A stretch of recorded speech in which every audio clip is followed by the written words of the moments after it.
Welcome to episode 64, The Rise of Gig Workers, featuring Courtney Meyers. Please don't forget to like, comment, share, and subscribe. All right, we are back with another episode of 10,000 Miles, and one of my favorite people in the entire universe is back with me today. Welcome, Courtney. Courtney Meyers, how are you today? I'm doing great. Happy to be back. Thanks for having me. Thank you. Always a good day when I get to chat with you for a little while. Likewise. If everybody sees that smile like I do right now, they know why I like talking to you. You're very positive, always in a good mood person. Do you get in bad moods, by the way? I do. It's not very often. I mean, I try to check myself. Like, am I really in a bad mood? Is this, real, or am I being, am I just exaggerating the situation? So okay. I try hard to make sure if I'm in a bad mood, it's valid. Let me say it that way. All right. Hey, do me a favor, reintroduce yourself to the audience. You've been on before. You're alumni now, and you're back for a repeat. And so take a second to reintroduce yourself to the audience, please. Yeah, well, I'm Courtney Meyers. I'm the co-CEO at Omni Interactions, which is a gig-based customer service outsourcing company. Prior to that, I've worked in this customer service industry for almost 15 years now. And prior to that, I was a medic in the Army. So it's been an interesting career. And outside of work, I've got 2 dogs, 2 cats. I love to trail run and ski and do anything outdoors. And you run lots of miles. And I run lots of miles. Yes. Lots of miles. 10,000 miles. Yeah. Oh, you got me. You did a 50 miler, right? I did. Last year I did a 50 miler and a 100K, which is about 62 miles. Wow. And I'm hoping for my first 100 miler this summer. So you're doing a 100 miler? I'm signed up for the Leadville 100. Oh my goodness. I had a guy on, his name is Ray Chargaloff. He was a few episodes back, maybe 5 episodes back. He runs 100 milers, and it was you should listen to his stories. And there's a great moment of inspiration he got from somebody very famous during his run. And I'll leave it at that. I don't want to create a spoiler here. I'll go listen to that. Yeah. No, it's always interesting. It's certainly, it's a journey in and of itself, right? I mean, I've never done a 100 miler, but I can say that, the other couple I've done, it's just, it's like you experience so many things in that time frame, the highs, the lows, all of it. So it's its own whole journey in a day. I'm not paying attention to. I'm actually trying to turn up the air conditioning here. It's boiling back here. Let me get this going. All right, we're good. Hey, if you want, I don't know if you have a person who's done a 100 miler in your life that you're getting some feedback from, but if you're interested, I could make an introduction to you from Ray. He lives in Vegas. He's a full-on trainer, lifetime fitness guy. He's a guy who decided one day really to make sure his clients believe he's legit. He needs to start running. And he didn't run like a 3K, a 5K, a 10K. Now he ran 100 miles. That was like his first race he's ran. And I'll let him tell you the rest. He does it regularly now. But, I'd love to talk to him. I'm in Vegas in a couple weeks for CCW. So I'm there too. You know what? I'm going to try to, if you have a few minutes, I'm going to see if we can squeeze a coffee or a lunch or a breakfast with Ray. That'd be great. Let's do it. All right, cool. Hey, let's jump into topics today. Okay. You teed me up on the gig economy. Perfect. And the gig economy, why don't you explain to people what the gig economy is before I ask you the questions? Yeah, well, the gig economy, one, it's almost become, an alternative work opportunity for people, and it's growing like crazy. And most of us think of it today as Uber, Lyft, DoorDash, right? And that's really where I'd say the gig economy skyrocketed and really became kind of mainstream. But it's been around for a long time when you think about freelancers, right? And musicians. I mean, all these people that do things sort of on a more ad hoc basis.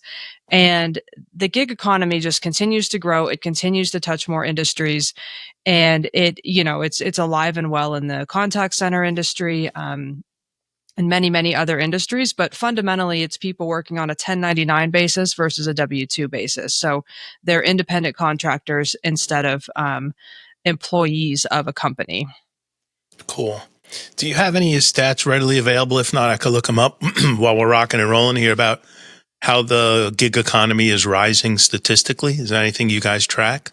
I do. Give me a second. I can look it up. Yeah. But it is growing dramatically. Let me see here. I know that platforms like yours at Omni are there are a few out them, few of them like that, but this one is yours if you get the joke. Some lots of people claim to have lots and lots of people coming on and continually coming onto the platform, and the numbers about people consuming off these platforms is growing. And if you look at places like Fiverr and Upwork and all of those things, Yep. gig economy as well, there has been an explosion of other sites attracting gig workers. Yeah. So this one stat that we were looking at recently says, it's a study led by Gen Z, gig workers will represent half of the developed world's workforce by 2027. And it's almost a third of all workers today. Why do you think that's so? Is now growing 3 times as fast as its traditional counterpart. Man, that's incredible. What do you think? What think's causing that?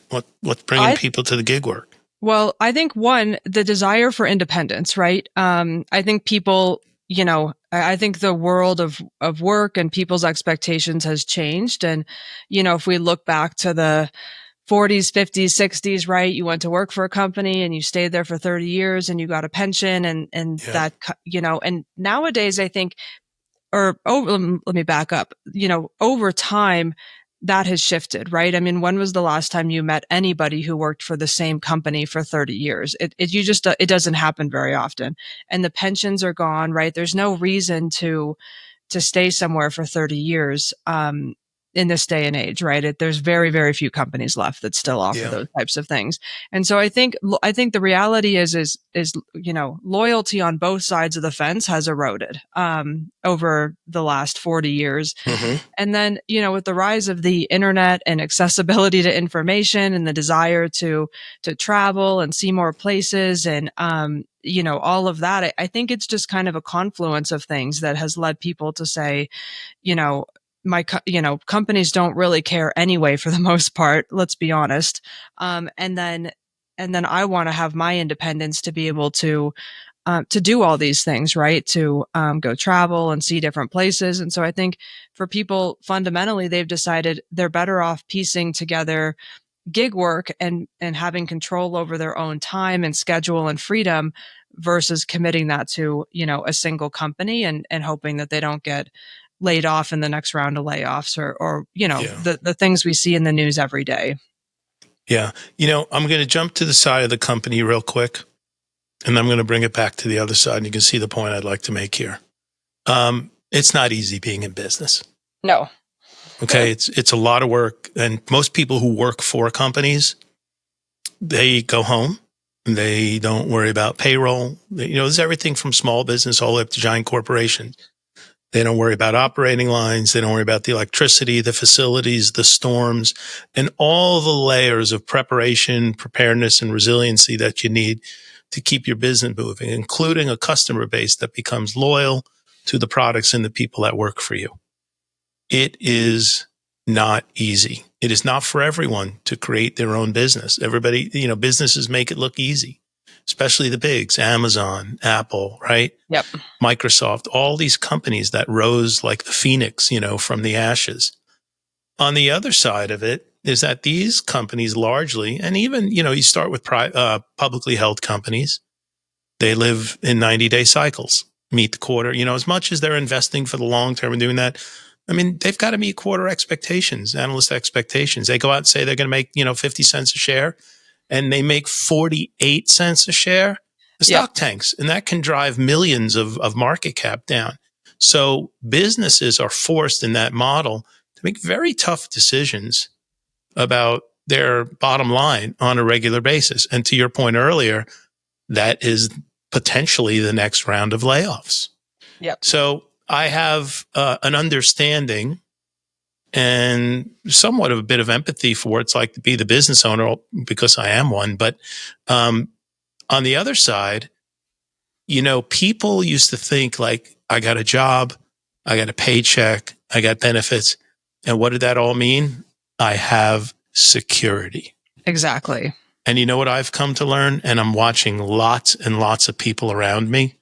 They don't have it. It's a false sense of security. What makes security to your income is diversification. Exactly.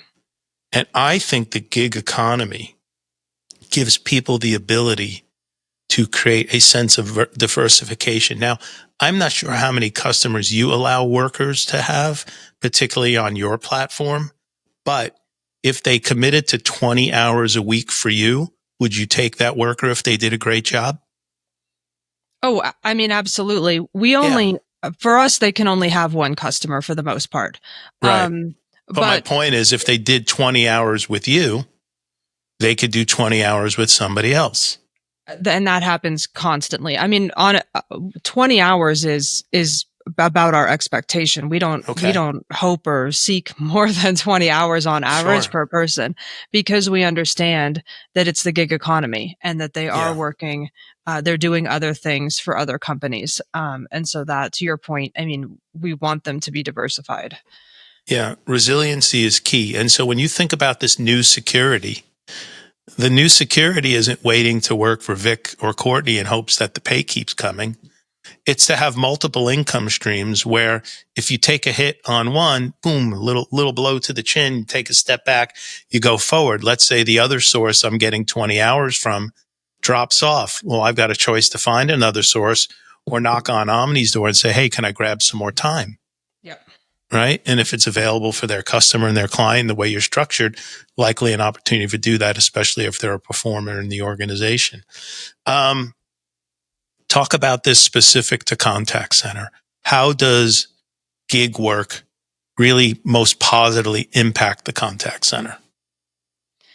So I would say the first way it really impacts the contact center is scheduling. And so when you think about a traditional, W-2 schedule, an employee schedule, right back to that security, they're working, 8-hour shifts with a scheduled break and lunch, and they're working, 35, 40 hours a week, of paid time. And then there's that does translate then to shift bids and other things where they might work this 8 hours this week and a different 8 hours next week, which isn't great for the employee. But calls don't come in 8-hour blocks, right? So when you look at call arrival patterns, they aren't coming in perfect 8-hour blocks that match a W-2 schedule. So you inevitably end up with, you're kind of like broad brushing the people over the call volume. So you've got times when you've got too many calls and not enough people,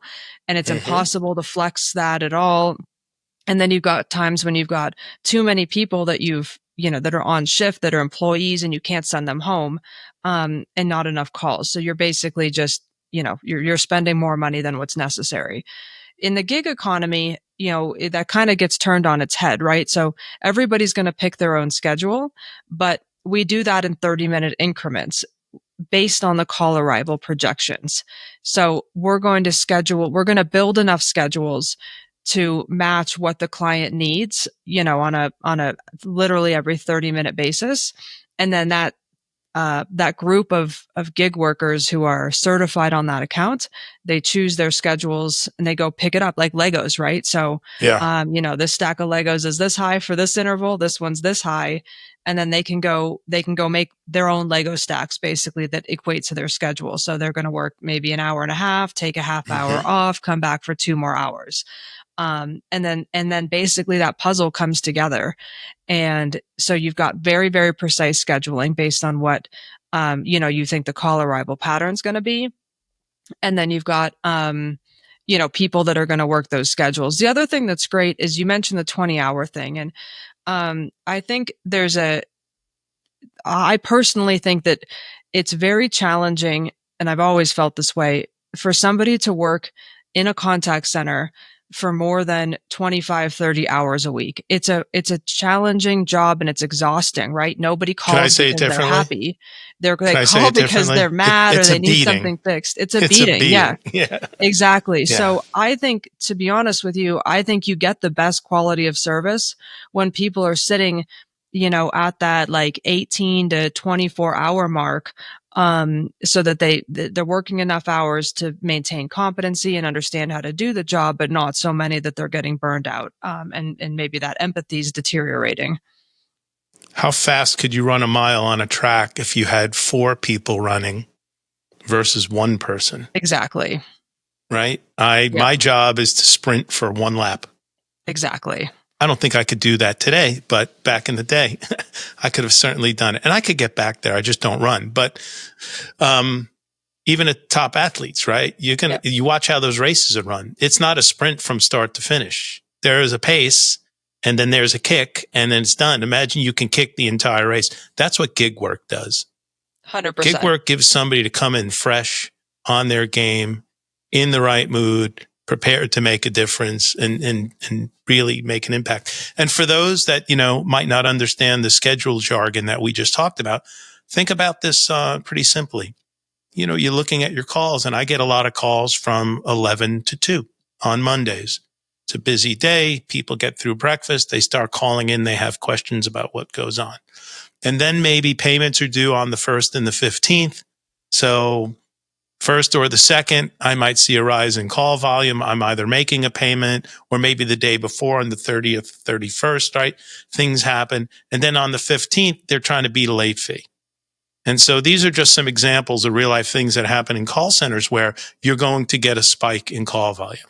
So think about it. If I'm here and my staff covers here, but I need to be here just for a couple of spots a month, I then need to staff to this number for the entire month, right? So that I can reach that peak and have a response time that's appropriate for the level of service I want to give my business. Now, you could make a decision. You could say, hey, on those days, they're not getting a call answered in 30 seconds. They're waiting 4 minutes. And we're going to make some people angry, but hey, I can't afford to keep them happy. But with gig work, you can afford to keep them happy because you can work with Omni and Courtney can say, hey, I'm going to staff all these peaks, right? And every peak you have, the Mondays, the Thursdays, the 1st, the 15th, all of these other, your attrition, your training time, your break time, all of these things where you're having to staff this mass capacity, you come in and fill these gaps. And the cost of ownership comes down for the contact center drastically. Exactly. Yep. I mean that, if you look at the actual volume throughout a week, right? Yeah, you have big peaks typically on Mondays or on the 1st or the 15th, those types of things.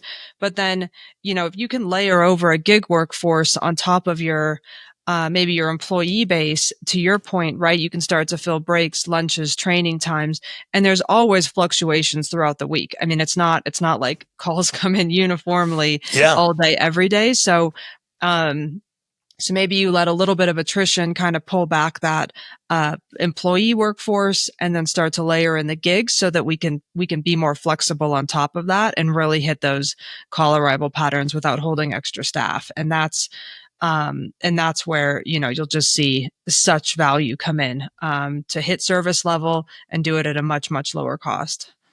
Hey, I worked in the mortgage business for almost 20 years. And there wasn't one natural disaster that hit an area that didn't impact borrowers, customers. Yep. That all of a sudden were displaced, couldn't work, the house may or may not be there. They needed to call to figure out how they're going to defer their mortgage payments, get some relief, right? Fortunately, in that industry, it was like, okay, we're going to give you 60 or 90 days, no harm, no foul, depending on the severity of the thing. I'm sure like with the fires in California, there was a lot of flexibility there as there was with all natural disasters. And so I got to witness firsthand. It's not only things we know about, but it's things that we can't foresee. And so with a Omni Interactions and GigForce, you can reach out and say, oh my gosh, we hit a natural disaster. It's in the state of Louisiana. And in these, 10 zip codes, I've got 10,000 borrowers that are going to be calling me for the next 3 days. And this is going to spike my volumes. Omni, I need staff up. Can you help me? And, you have the ability to do that. And that's a great point. I mean, just from a disaster standpoint, I mean, we can move very quickly, and we've, during COVID, we staffed, hundreds of people for, big pharmacies doing, vaccine scheduling, and did that very quickly. We're talking, hundreds into thousands of people in a matter of a couple weeks. So, I mean, if you're talking about disaster response, like what you're saying, where you can just spin up maybe a very simple triage line where they just have to say, yes, we can defer your payment for 60 or 90 days.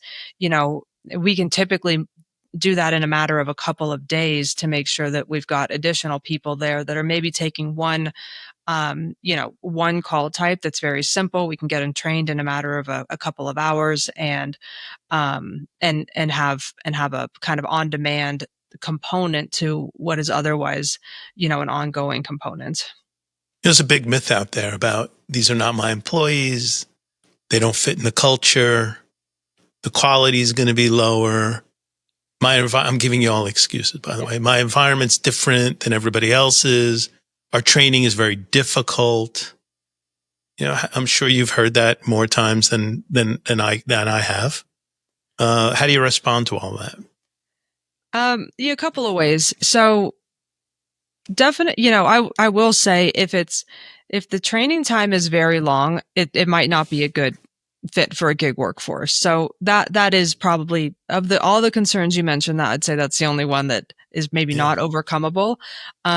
Because the reality is, if it is very, very long, it's hard to get a gig worker certified in that, and to get them to commit for that length of time, right? Because again, that doesn't fit into the gig workforce and the gig mindset. But if you're talking, let's say 3 weeks or less, it's very doable.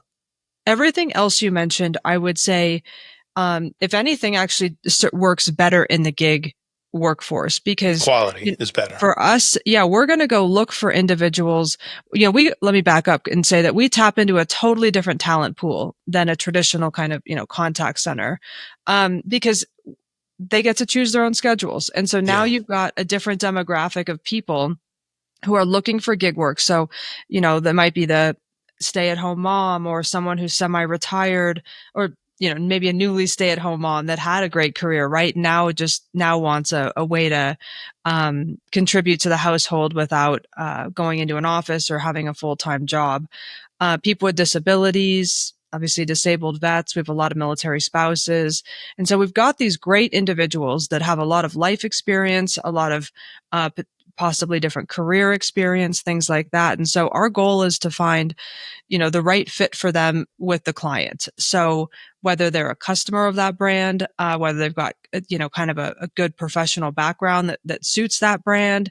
So I would say that they, fit into the culture well, in the sense that we're looking for people that are, already customers or users or advocates of kind of that brand. And so, but I'd also ask a company to be realistic about, in their contact center, like, how closely do those people actually fit into your culture? And and what is or is that really maybe a small segment of people that are very sticky, and then, there's high turnover in the rest of it. And it's, I think for the vast majority, if we're being really honest with ourselves, the people that work in the call center of most businesses, especially as they get larger and larger, I mean, that the culture component is probably not really there, the way people would like to believe it is, as opposed to going out and looking for customers of your brand and then training them to work remotely to be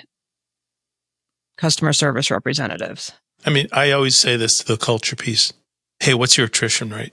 Exactly. And I've heard everything from 40 to 125%. You're attriting everybody every year, like, they're not part of your culture. So call it even 60%, 75% on the average. I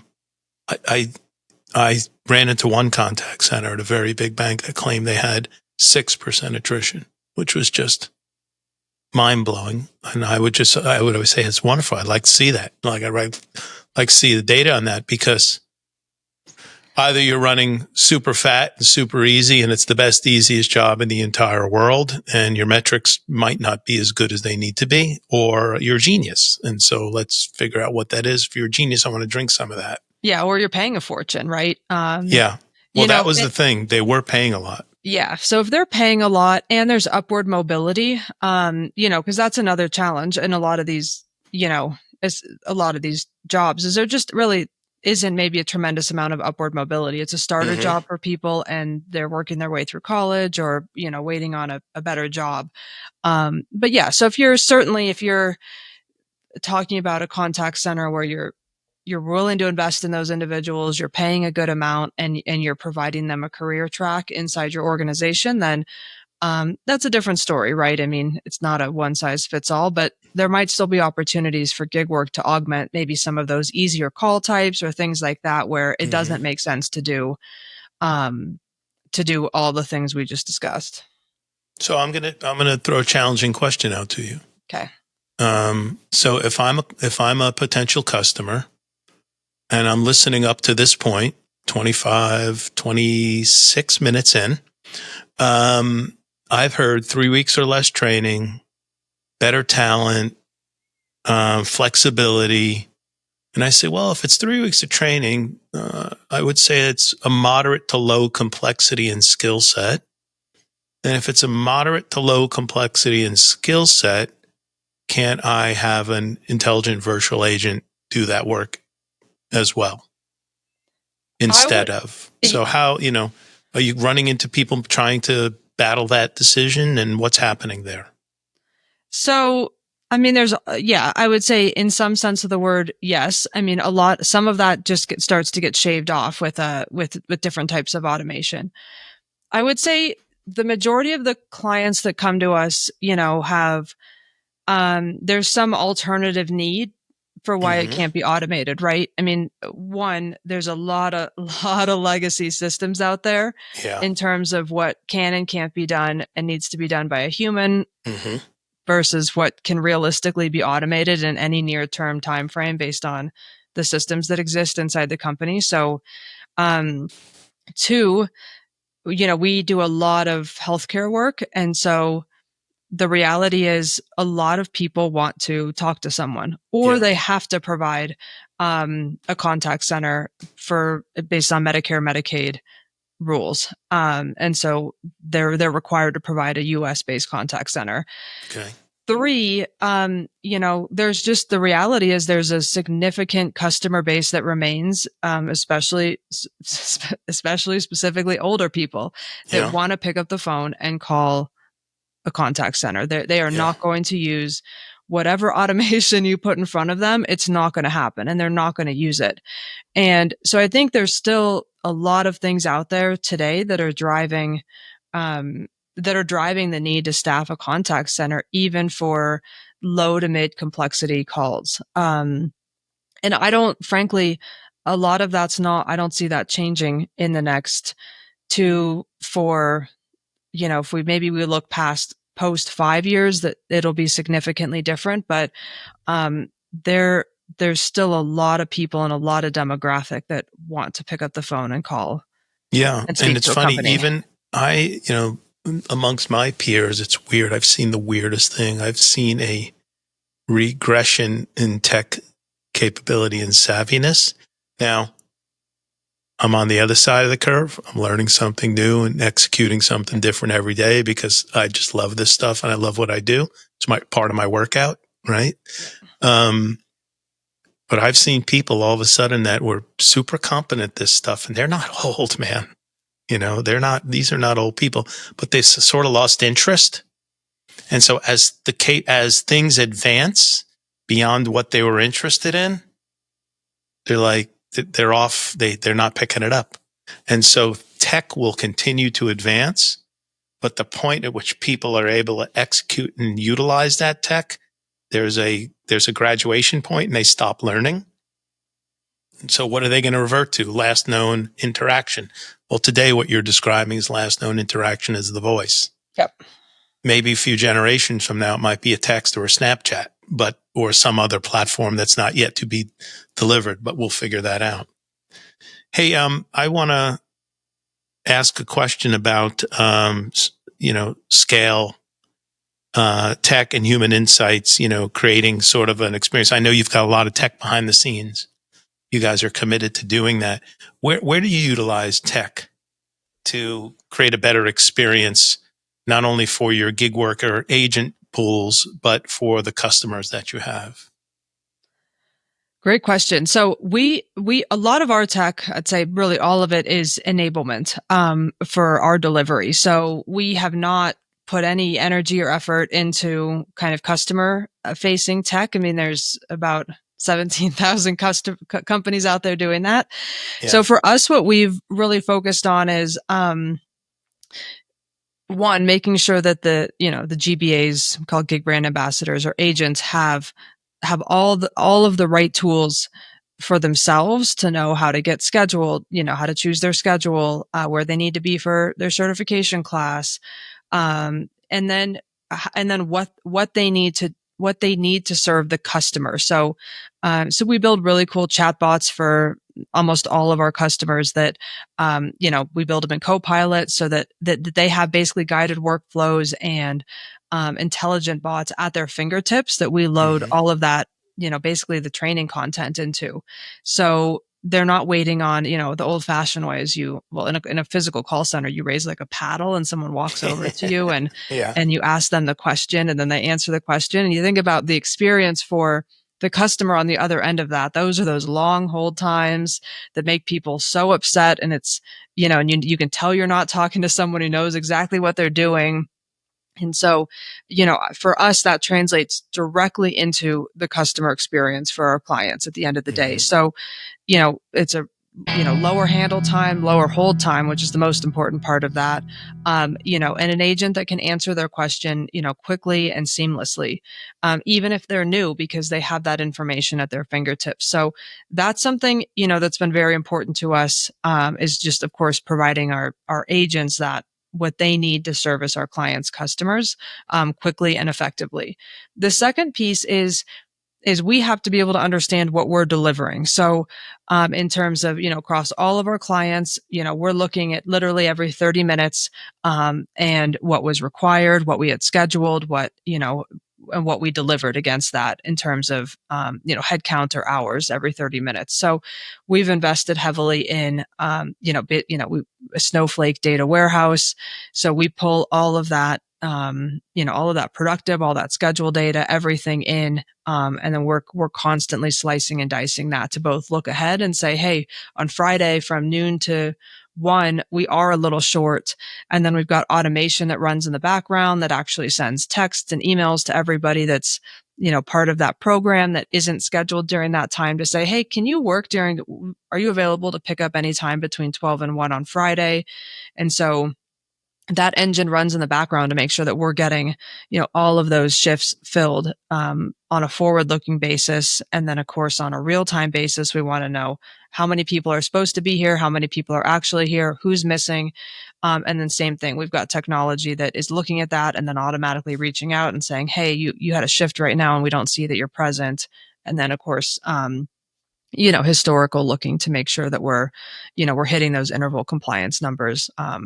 So that's the other piece, right? We've invested heavily in data and reporting, around visibility into the delivery. And then, of course, kind of the automation that then runs off of that data. And then, the agent supporting Fantastic automation. Hey, how important do you believe the modern contact center is in the realm of the overall CX for the customer? Like when people are thinking about a brand and loyalty, I mean, there are some products where the customers maybe never call support.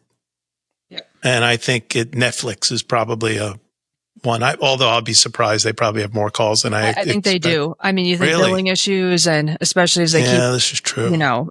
As soon as you're subscribing to something, Yep. you're going to have a lot of people calling about billing with billing questions and, account questions and things like that. Yeah, this is true. This is true. Do you have any insights onto like what kind of contact center Uber has or Lyft? Are they getting a ton of calls?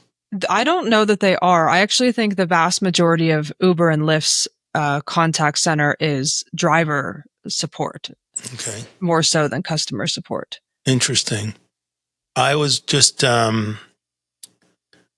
wondering where you think it fits in the overall scheme of building a brand. I mean, let's just call it even for a second. People are going to use all channels to reach out to a particular company for an interaction, whether it be account, billing, product, where's my stuff, all of this stuff that people call for. How important do you think the contact center is in the overall picture of the brand? I think it's immensely important because I at this moment, I can't really think of a place, maybe Amazon, but where you don't have another choice in terms of how you shop. And even Amazon, you do have other choices, obviously, but most of us are hooked on it at this point. But the point is, you have choices. And so if unless your product is so good that the customer is going to buy it, no matter how their experience is, if they have a problem or need a return or doesn't fit, even something, outside of the product control, like it just doesn't fit. It's going to be a challenge for someone not to want to go somewhere else. And so I think to not, I feel like that's part and parcel to whatever product or service you're offering, is to stand by it in such a way that you're allowing your customers to contact you and support whatever it was that they needed. And so, I think in this day and age, it's immensely important. Otherwise, customers will just go somewhere else. There's too many options out there. Overall CX, customer experience, they say, is the new battleground for brand loyalty. Yep. And customer experience is everything from the advertising they see, the branding, the marketing, how they feel when they see the product or when they experience the service. It's the acquisition of the product or service. How did that go? I'm going to come back and tell you a story about my power wash guy. And I just made a LinkedIn post about this kid. He's unbelievable. But how they communicate, how the company communicates with you during the process, how you consume their goods or services, what experience you have with the quality of the product, whether it be a good or a service, what the follow-up looks like. I mean, there's so many things that go into delivering that ultimate CX and that experience. And companies are doubling and tripling down because you mentioned Amazon. Listen, man, say what you want about Amazon. They made it great for people. Mm-hmm. I go on, I buy something, I'm a Prime member, I pay the whatever it is now, $120 a year. Maybe it's more. I forget. I get free shipping. Most of my stuff shows up tomorrow or the day after. Especially over a dollar amount, it's going to be here at 8 a.m. And if I don't like it or it's not what I like, no huss, no fuss, no muss, no nothing. Yep. Boom, return QR code. And we got a pile of stuff that goes now to Staples or the UPS store or many different places. You can go to Kohl's or you can go to Whole Foods, but the people at Staples are hilarious now. They're like, whoa, what is going on? And one guy said to my wife the other day, there's so many people here returning stuff from Amazon that if Staples closed, the entire town of Southwake is going to riot. They're going to go nuts. But it's tough. Now you think, look at all the traffic. I hope it's paying off for Staples. People are stopping in. Oh, I'm at Staples. I got to get some other things that I'm here for. But how easy is that? Exactly, and that's why we're all hooked on Amazon. I mean, I do the same thing, right? So, but for the most part, you have brand choices, right? I mean, if you're buying something not on Amazon, the few things you might purchase not on Amazon. Yep.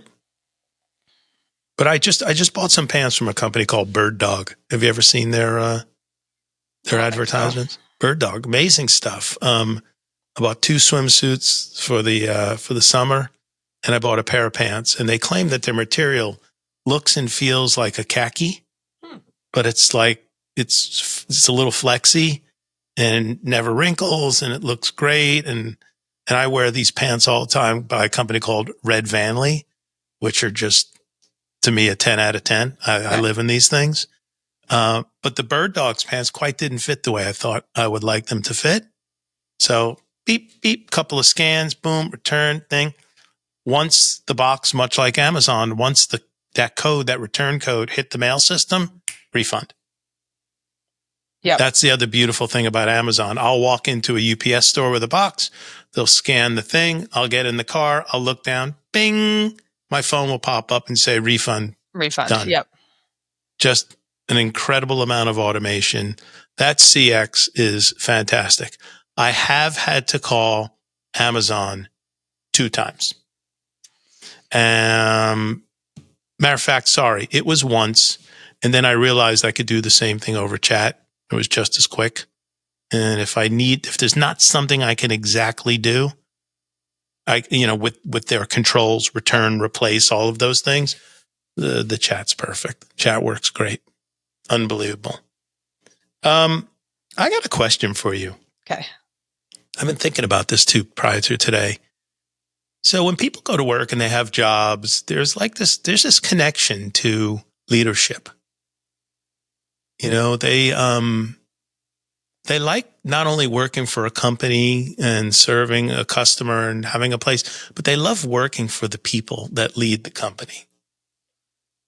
As you being the co-CEO of this platform, you've got thousands of gig workers, right? Is there a leadership component aside from the people you hire full-time that work and manage the gig work and do the tech work and all that? Is there a connection between the leadership team and the gig workers?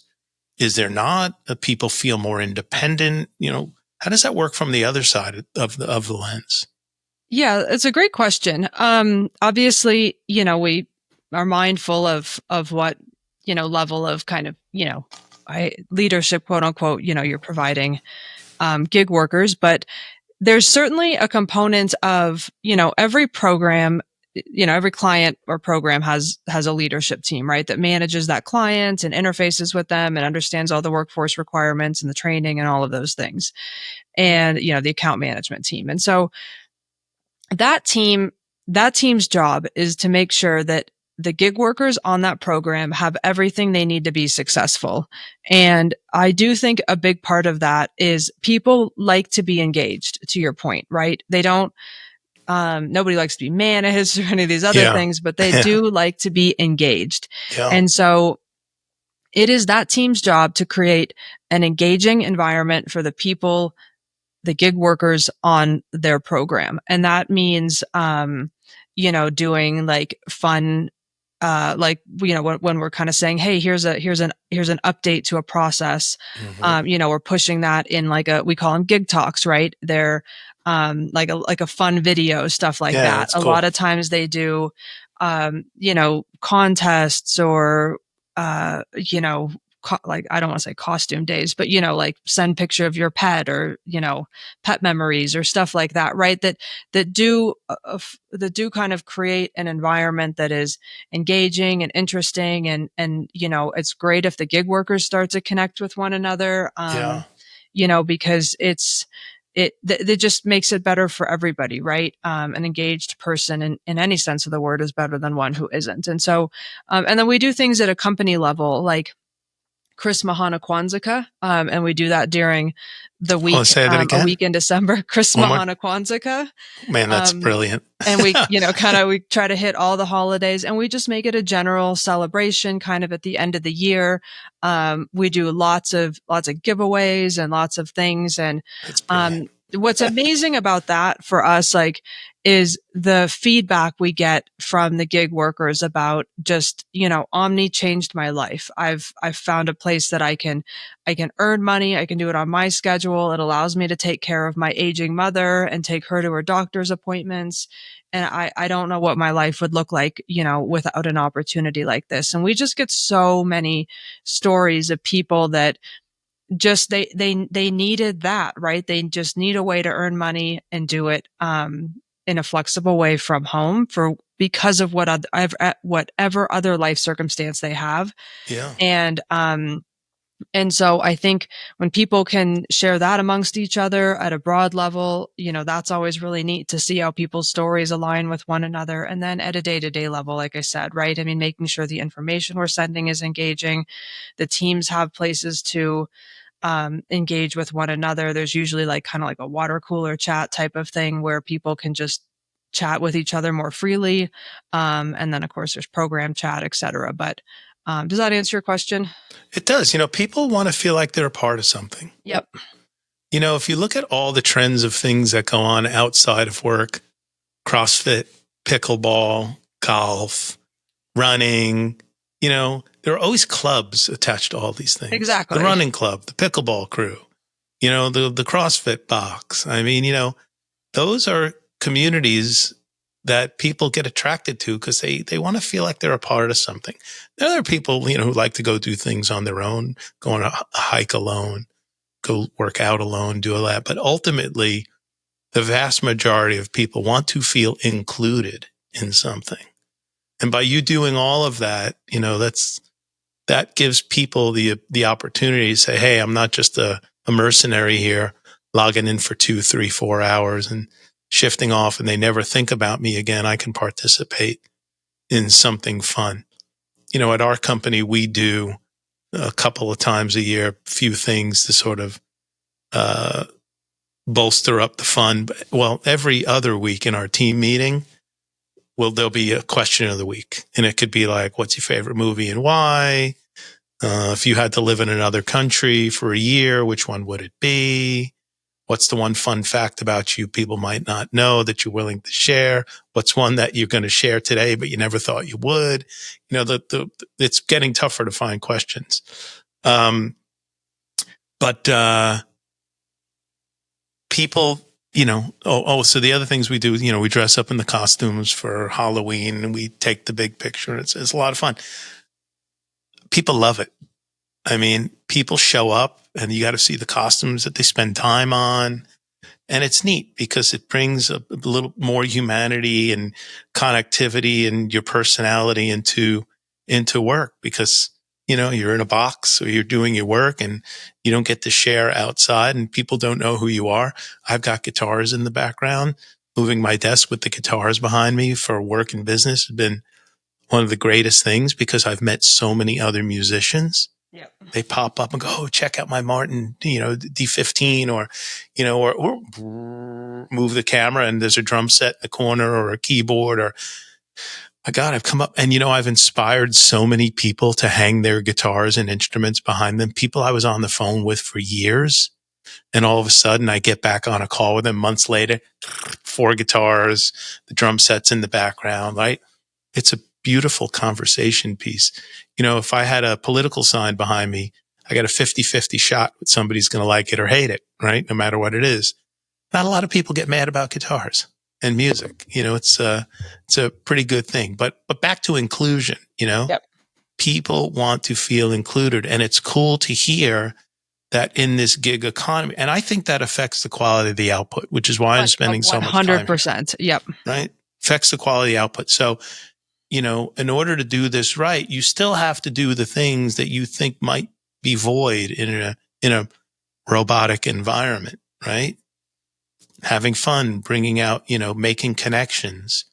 The IVA, as great as it is never going to make a connection on a human level with a customer. No. Pardon me. It's never going to say, hey, where you calling from? Oh, Seattle today. Hey, what's the weather like up there? Typing away, you doing my weather.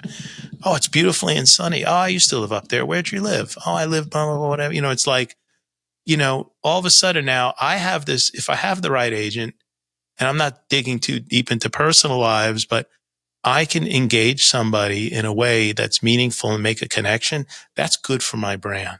Exactly. Well, that's a good experience. People feel humanized, right? Yeah, big when time. you ask them about their lives, at least in a real general way, and they can have a conversation. Like you naturally walk away feeling better about that than you do when something's very robotic. I buy, when I do buy audio for cars, I've recently had cars that come with good audio, but we had a Jeep and I changed the audio in that. and I would always buy audio equipment from a company called Crutchfield. You ever heard of them? No. Crutchfield's been around for a million years. Okay. And they are literally the place. They're like the Amazon of audio equipment for your car, but they got the coolest model. So anything you buy, there are experts in their service department. They know about all these components. So if I'm in the middle of install and I have a problem, I call Crutchfield line. Dude stays online with me for an hour. Wow. Okay. And he's like, oh, it's not working, huh? Okay. And I'm pretty technical. I know how to work test equipment, signal flow and wiring. So, and when they find out they get somebody on the phone that doesn't have, 6 thumbs on each hand and doesn't know what a volt is or an ohm or an amp, right? I can imagine that's challenging, but like I would have fun with these guys. So I put in new stereo, new speakers, new amps, new sub, and couldn't get the sub to fire. And we had to go through it. It was a lot of troubleshooting. We finally figured it out. This guy stayed on the phone with me for an hour. That's amazing. And he said, hey, I said, listen, man, I don't want to keep you on the phone this long. Do you get dinged on, on the length of the call? He goes, no. I only get credit for resolution. They do not care how long I'm on the phone with a customer. Like, That's okay, great. cool. I said, because you want me to hang up and call you back, Yeah, exactly. knowing how the measurements are. Super, super, super cool. What else should people know about the gig economy? Or anything you're working on that's kind of neat? Any trends that you see coming up that you might want to share, or successes that you've had? Yeah, I mean, I think, one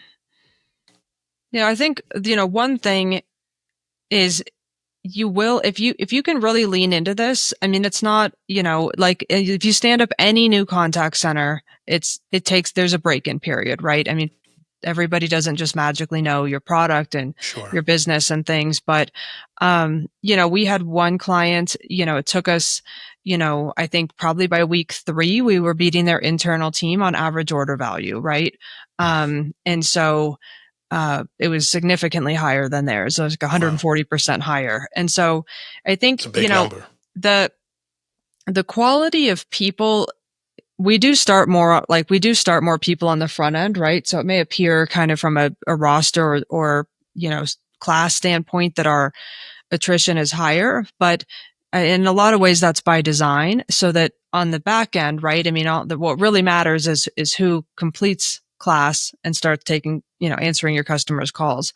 We want those to be the best people. And so, very, very quickly, generally, we can be up and running and meeting or exceeding targets, right? Depending on how complex something is. But, I mean, we see that time after time that, give us, a few weeks, a month, right? And we'll be there, and we will continue to, to work to maintain and beat that. And, and we also see very, very, very low attrition once we get into kind of production.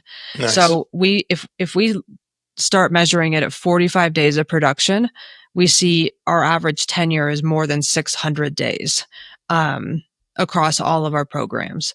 So, again, similarly to really any contact center, there's going to be front end attrition, right? People get into class and they're like, I don't like this, or never mind, or whatever. But once we get them in, and that I think really speaks to our account team and what we talked about before in terms of just really making people feel, like they're a part of something, and they're engaged and they're interested, and they like, being a part of Omni. And so, again, that's something we put a tremendous amount of effort into. So I think I would just tell people, like, don't be afraid of the gig economy. I think people have built it into this thing that's, all the reasons you said earlier, right? They come up with all the reasons that it won't work for them. And I think, those that choose to lean in and take the leap are really pleasantly surprised at what they find. So I think my message would be, give it a chance. Don't be afraid of it. It's highly unlikely that it's going to, have a negative impact on your contact center. It makes all the sense in the world to me. And I just want to recap it and fill the gaps for me. Yep. fresh workforce. Okay. Less hours on them. It's impossible to be in a call center 8 hours a day and be fresh on and be as good on the last call as you are on the first. Yep. It's a tough gig. You're dealing with a wide range of emotions from people. And you have to have an incredible amount of emotional intelligence to be an effective call center agent at any level, right? No matter how upbeat and positive you are, can't please all the people all the time. So you're going to get fresh people in shorter shifts too. I'm not going to have to staff full-time these peaks and eat that cost during the valleys. I'm going to get an optimization. 3 is you've got tools that may or may not exist inside the customer that allow them to get to information and resources quickly. So you're enhancing the gig worker experience potentially over the experience they may get on the inside. Number 3. Number 4, cost, right? People pay for execution, time worked, calls taken, right? Those types of things. So while you have full-time workers and people are taking breaks and PTO and all of that, that's not part of the gig economy model. So there are so many levers in benefit here. And then lastly, the flexibility. I don't want to say like real time on demand, but once setting expectations and you're able to set your crew up appropriately, you can flex within that crew up and down pretty quickly, right? And be market responsive much quicker than you could be if I had to call HR and say 15 more agents, get the recs going, hire. Some people in contact centers, they do that full time because of attrition. Yep. Always hiring, always boarding, always training. And I would actually say even real time, right? I mean, the beauty of people working on average about 20 hours a week, 18, 20 hours a week is that, you can go out and say, hey, everyone, we need extra help this week. Who can jump in and help more? And people will invariably do that. And so it is actually very simple to flex up real time. You can't do that forever, right? At some point, people say, and within parameters, right? Within Because if you trained 100 right? people to cover 50, exactly. So, but the reality is you have kind of surplus capacity there that can be tapped into. And, depending on how, we'll run surge earnings, depending on, what the situation is or how urgent it is, we'll partner with our clients to say, hey, are you guys willing to throw in, and this is, clearly very important to you, what incentives, do you guys want to provide? And if we can start throwing incentives at it, I mean, you can really move that needle because, the reality is you do have almost a 50% additional capacity. If you could you really can't get everybody to 40 hours a week, but, there is a lot of extra capacity there to tap into. And if you can throw incentives at it, you can move that needle very quickly. And that is significant. If it's a short term, that is significantly less expensive than going out and hiring and training a new batch of people for a short term support. And more effective. Yep. Yeah. Hey, Courtney, always my pleasure having you on for an episode. And really, I love, smart people just really excite me. And I just love having a conversation with you and how passionate you are about what you do and the product and really in diversity in your personality and the things you like. And it's always fun to talk to you. I really appreciate coming on today. Well, likewise, I always appreciate being here. Great. I'll see you at CCW. Yeah, we'll catch see you in up. a couple weeks. Go watch the Ray Chargaloff podcast. I will do that. He's got some absolute gold in there. Okay. Absolute gold. And there'll be a spot where he references a video that I might have plugged that video in a Ray Chargaloff short too. But don't cheat and watch the short first. Watch the whole podcast. Okay. And then you'll see during one of his runs, when he thought things were over, he got a call on his phone. You're going to be blown away who called him. It's going to be unbelievable. Okay. People should go watch it. I'm excited to watch it. Yeah. And then I want to take the opportunity to give somebody a shout out, talk about gig workers and hustle and all that. I got a kid outside. It has a company called Kalina's Power Washing. I needed my driveway done, just get spruced up here, driveway, back surfaces. I had some black on the brick from where the grill was, and I had some white calcium on this brick where at one point I might have had a little leak in the gutter before I had the gutters replaced. this kid, man, I reached out to him through social media. I did a social media search, found him. He serviced DFW. And for those who want to know who this kid is, go to this episode here with you, Courtney, won't air for a few weeks. Okay. But for reference, you can look at my LinkedIn May 30th post, okay, and you can see. And this is really a roadmap for people, and it relates to work and gigs. Like, if the gig economy is for you, fantastic. If not, create your own gig. So he's out there creating a business. He communicated well. He showed up on time. He looked professional. He came in. He does the work. He's super stoked, working on the property like it's his own house. Every little nook, little cranny. But I wanted to take a minute to mention him in an episode here. Have people. He's in the DFW area. His name is Tristan Kalina. And I'm going to post him all over social and put a link down here for him as well. I told him I'd give him a shout out. Good for him.